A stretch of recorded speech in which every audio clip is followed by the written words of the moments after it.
Hey, good morning. I'm going to go pretty quickly this time through.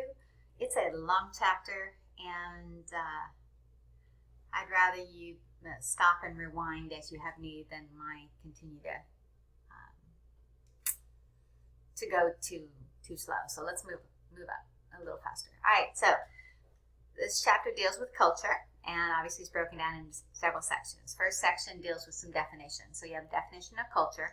Most definitions of culture have to do and are centered around this notion of commonality, the idea that you share things in common.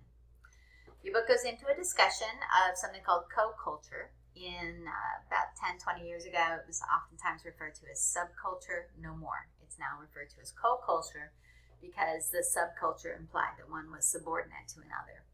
You belong to a major cultural or ethnic background, but you also have several co-cultures that you are a part of. Some of you are gamers, some of you are surfers, some of you are into an agricultural lifestyle, some of you are parents, some of you are Muslims, some of you are Christian. Those are all co-cultures, and they have a lot of influence on who your in-groups are and how your out-groups are, and most profoundly on your own personal identity. They formulate your concept of who you are. Intercultural communication is essentially defined as any interaction in which culture influences it. So what does that depend on? Well, that's going to depend on the degree of cultural significance. In other words, if I'm in a conversation with somebody with a very similar cultural background than myself, then there's going to be little influence that culture has on that communication because we come from the same paradigm. On the other hand, if you are in a conversation from somebody on the other side of the world who speaks another language, has a different cultural set of norms, values, and expectations, then culture is going to have a tremendous influence on your communication. This graph sort of illustrates that. And if you sort of pause and take a look at the different scenarios in these, realize you have two different variables going on, that of interpersonal and that of the cultural significance, and both of those are on a continuum of high to low. And you can sort of get an idea of how this works with understanding the salience of culture on communication. Okay, so it is important that you understand that while we look at culture, and when we do that, we are exploring norms. We're trying to set up commonalities, patterns that are going on. It's important that you understand that you have to allow room for individual differences. In other words, while these norms may be valid and true and expectations may be fairly consistent, you are more than your culture. For example, the U.S. is individualistic. That doesn't mean that there can't be a perfectly good American citizen who happens to be collectivistic. So that's the caution expressed here. This is the most important section of the book, and probably the part that I'll spend the most time on, the idea of cultural values and norms. Okay. The first of which that's described is this idea of high context and low context, or high content. This is interesting. If you think of where is the message? Is the message in the verbal words that are expressed, or is the message in the packaging around the verbal message? Is the content, this is best illustrated by an example. In a low context culture, low emphasis on the context, therefore all the emphasis is in the message.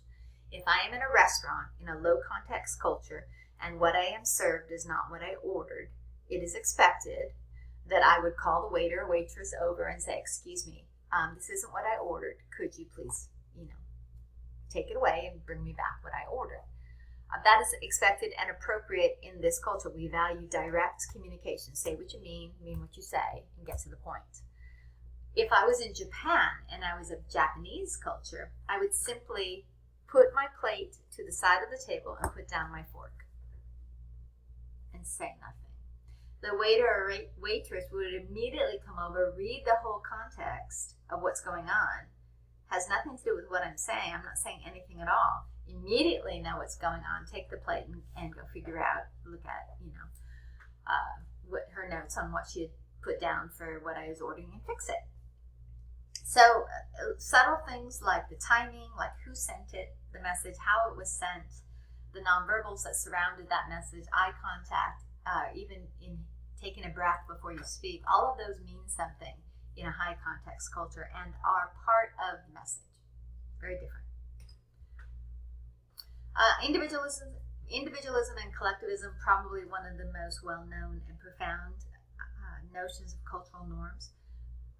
An individualistic culture is one that focuses on the me. It's about the individual. It's about stressing individual needs and wants and desires. And family is very small. My responsibilities are to myself and to my immediate extended families.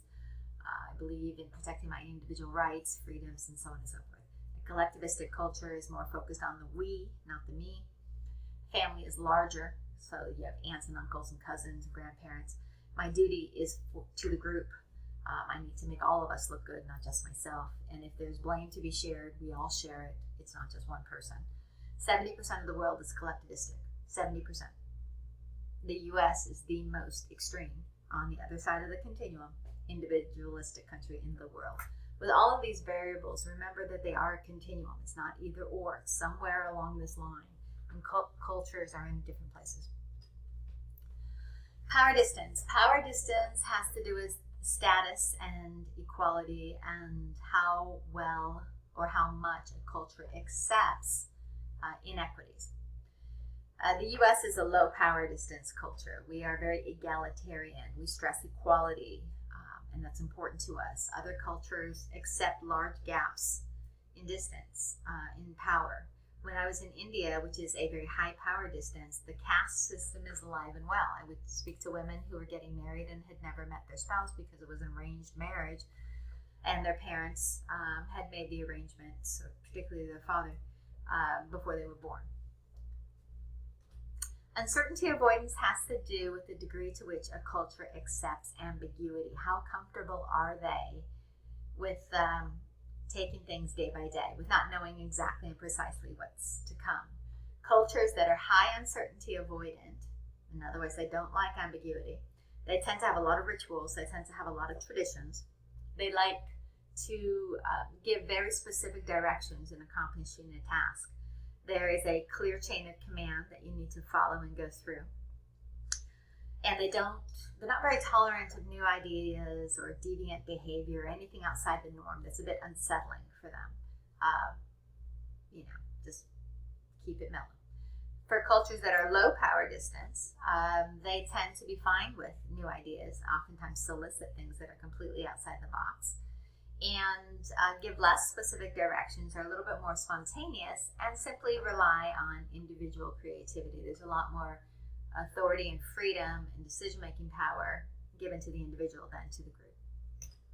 Achievement versus nurturing. Achievement cultures used to be called masculine cultures. These are task-focused. These are cultures that gauge success by acquisitions, by the things you get. The bumper sticker, he who dies with the most toys wins. That's an achievement culture. A nurturing culture used to be called more feminine. These are focused on relationships and on nurturing those relationships, maintaining social harmony, things like that. So definitely a different paradigm. And okay. Then we get to co-cultures and communication behavior. Again, a couple of terms. Race predominantly is your physical features. That's really it. The main thing that has significance on communication is ethnicity or culture. There are some specific ones that your textbook looks at, and certainly lately in the news has been the idea of gender identity and sexual orientation. And oftentimes people fail to realize that gender identity really is a psychological concept, not a biological manifestation.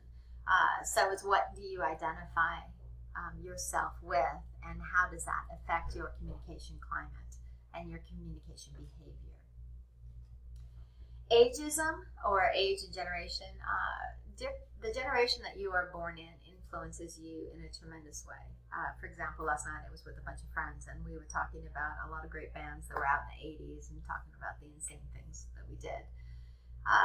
We had a blast. It was a great conversation. I cannot have that conversation with my kids. I couldn't have that conversation with several of you. So different generations have different cultural history, they have different norms, different language, and so on. Socioeconomic status, this is probably one of the variables that people put the least amount of emphasis or awareness on, but it definitely has an influence. Okay, winding down, we get into the section of codes and culture. This predominantly has to do with nonverbal and verbal. So first we'll take a look at verbal. Verbal codes have to do with direct and indirect, so similar to high context, low context. Also has to do with how detailed or descriptive cultures are, or how sparse they are with their words. Certainly their formality or informality. In other cultures, the option of calling me as your professor, Suzanne, is unheard of. So a lot of variations in terms of verbal code. Nonverbal codes, oh my goodness, so much and so many. Our interesting study measured the amount of physical contact that occurred during lunch at a cafe. In London, England, there were 0 touches. In Gainesville, Florida, there were 2 physical touches during this hour and a half. In Paris, France, there was like 118. Okay, so it varies dramatically where eye contact goes. Can you engage in direct eye contact? Even pitch, how your tonality. African Americans, many Latin cultures, also Middle East, have a high range between high and low, and their pitch in their conversation just flows. Many Asian cultures are much more monotone, much flatter. So even something as simple as pitch influences a message, because those are often high context cultures. So how do you interpret? How do you attribute meaning? That's that whole process of attribution. That's decoding messages, and your book explores that. Last section is developing intercultural competence, and your book gives you several suggestions to do that. The first of which is you've got to want it. You've got to be determined to, I want to be efficient within this culture. And that means sometimes you're not going to know what's going down. You're not going to know the rules because they're different. So you have to be open-minded. You have to be aware. You have to be aware of prejudice and stereotyping. You have to learn. Be willing to learn, be willing to grow, and be patient in that process. Okay? So that's it for now. There'll be lots of other activities that we will do online to sort of help cement your learning. So I will talk to you later.